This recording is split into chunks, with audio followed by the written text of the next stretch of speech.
Hi there, I'm Nancy Herring from Now We're Cooking. It's Tuesday and it's time for tips, tricks, and treats. Today we're making muffins. We were laughing about, does anybody still know the nursery rhyme about, do you know the Muffin Man that lives on Drury Lane? Well, we're making muffins today. I have some family people who love muffins. This is a Raisin Bran muffin, which I have been requested to make, and I thought, what the heck, I'll show you guys how to do it. Muffins are a form of quick bread that come together very fast. The wet ingredients are in one bowl, the dry ingredients are in another. That's the traditional way to do them. It's bowls and spoons and scrapers. You don't need a mixer, you don't need any of that. Because this is the major component is Raisin Bran, I do need to soak the Raisin Bran. So it needs 3 cups of Raisin Bran, and this is sort of a casual way to measure. And now I've made so many muffins that I can't even get the Raisin Bran out of the box. If I don't have enough, we're just going to pretend I do. All right. The reason this needs to go in first is I need to soak it in milk. So it's like you're making a huge bowl of cereal and milk. Notice I didn't measure that, it's all going in. I need 1 1/4 cups of milk. So just think about a teenage boy, and this is a teenage boy's breakfast. Giant bowl of cereal and milk. This needs to sit a couple of minutes for the cereal to soften a little bit. So this bowl's just gonna hang while I measure out everything else. The dry ingredients portion are flour, sugar, salt, and baking powder. Most muffins have baking powder in them. I need 1 1/2 cups of flour. These are the nifty measure or canisters that we sell. The flour has a leveler attached to it, so you don't have to be searching for it. Has a little magnet that gets it on there. It just sticks right in the lid. I need 1/2 cup of sugar. The sugar has a pour spout, so I can dig in or pour, and I'm going to pour into my cup. So 1/2 cup.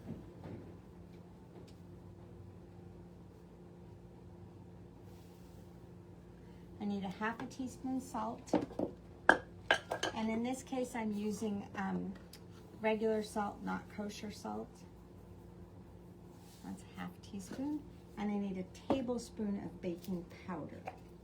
Okay. If you're not sure how old your baking powder or baking soda are, might be time to replace them, because that's what makes your baked goods rise. And if they're old, you just might not do it anymore.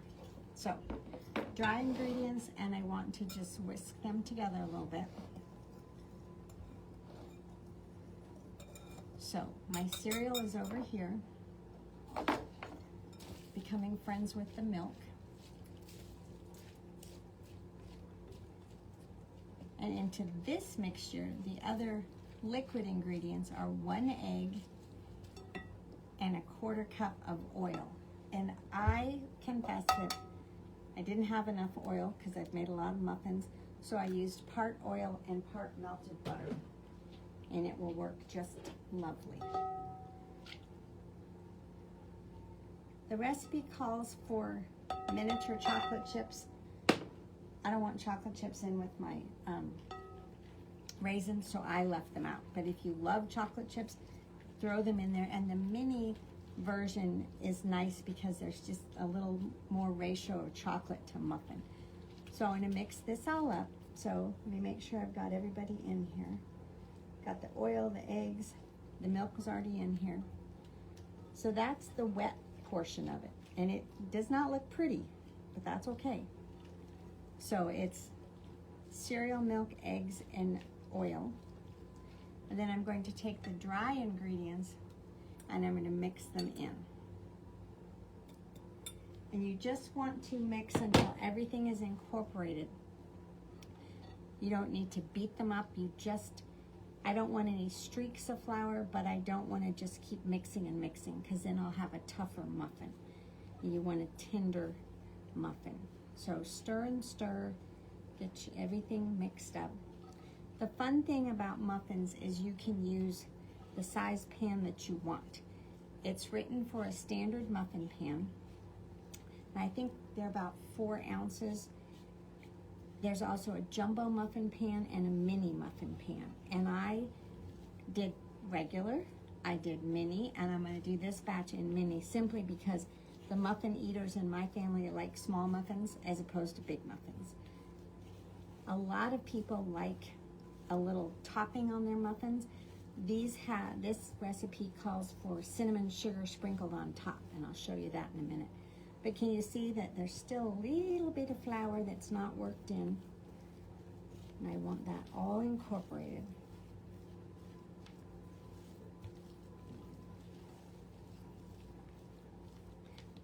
There are standard muffin recipes, and I think I will include one in my notes, that you can add anything you want to. You know, the flour, sugar, oil, eggs are there, and then you could put blueberries in, or you could put chocolate chips. There's also a whole lot of savory muffin ideas.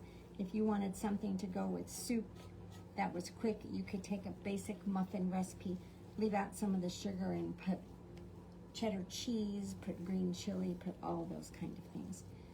So there's my batter. And what I'm gonna do is, I prepared my muffin pan earlier. And I'm a big fan of spreading my baking pans and then sticking them in the freezer or fridge, just because I did use a spray that helps the spray stick where it's supposed to stick. A cookie scoop is the best thing to me to fill your muffin pans. The larger pans, the standard size, I use a big scoop. This size, I use a medium scoop. So that means I only need to do one. Here, let me do this way. I only need 1 scoop per muffin cup. These are not, I'm not scraping it off. It's okay if they mound up a little bit. And just sometimes you'll get exactly 24. Sometimes you'll have tons left over. It depends on the egg. It depends on a whole variety of things. So I'll show you if I've got leftovers what I'm gonna do with it. So you just keep depositing your muffins. I like to try and work from the inside out. That doesn't always work, but for some reason that keeps me on track a little bit more. And you see that the Raisin Bran, the flakes have truly softened, and unless you knew that there was Raisin Bran in the finished product, you might not be aware of it. But it gives you some fiber in your food, and some sneaky fiber, I guess. Muffins don't take long to bake. Smaller muffins may take a little less. The recipe says 15 minutes. When it's a smaller muffin, start checking before the time is up because it doesn't take as long to cook. And I discovered recently that my oven has a hot spot, and I should have rotated the pans, but I was busy and I didn't do it.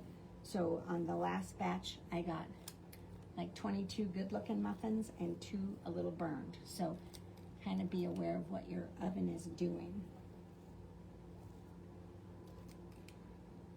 Okay, so I'm gonna have some leftovers. I have a couple of options. I don't have enough to make a whole another pan of muffins. If I had a smaller muffin pan, like a 6-hole or something, I might use it, but I don't. So what I'm gonna do is I have a wide variety of ramekins. They're oven safe, and I'm just gonna spray them and then put muffin batter on. I might have enough for 3. And I'm just gonna bake them next to the pan. So I will scrape some into here. It's like this is bigger than to use a scoop with. And this is what I do with, like if I'm making a pound cake or something, or especially like banana nut bread, that maybe it's only supposed to make 2 loaves, but I had extra bananas.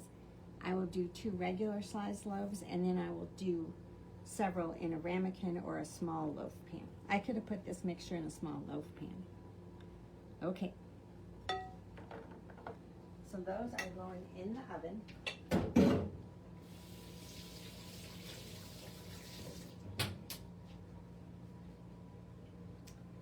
It's a hot oven. It's about 400 degrees, and it's going to be about 10 to 12 minutes. And I will, oh, I forgot. Cinnamon sugar is what gets sprinkled on top.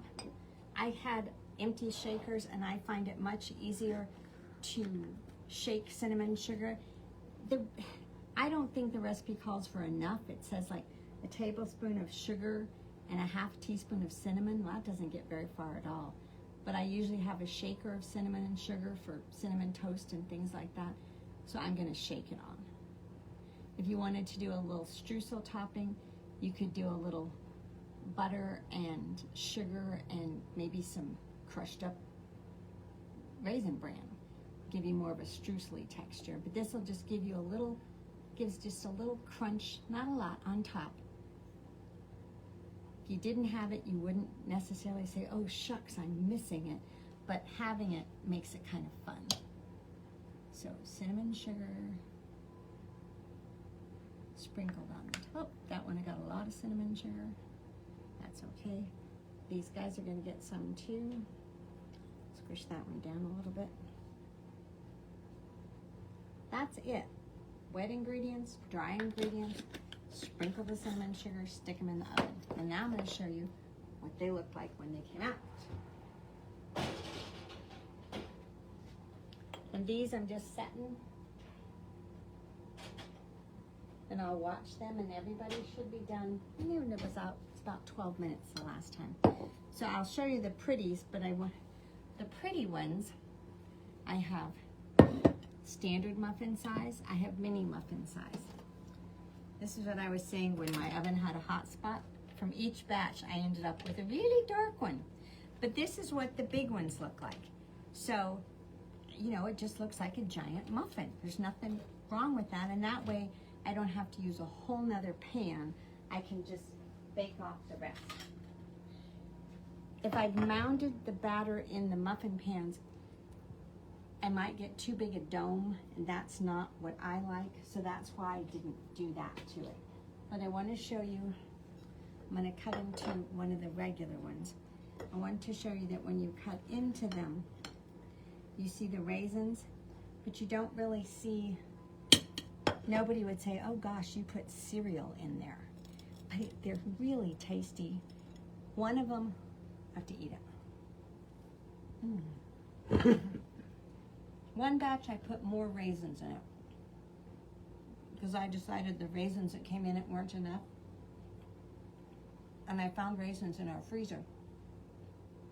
So I put about maybe a quarter cup of raisins, but I poured water on them. I stuck them in the microwave for about 15 seconds to kind of soften them before I added it up. But that's all you need to do to make a batch of Raisin Bran muffins. Easy ingredients, easy process, yummy results.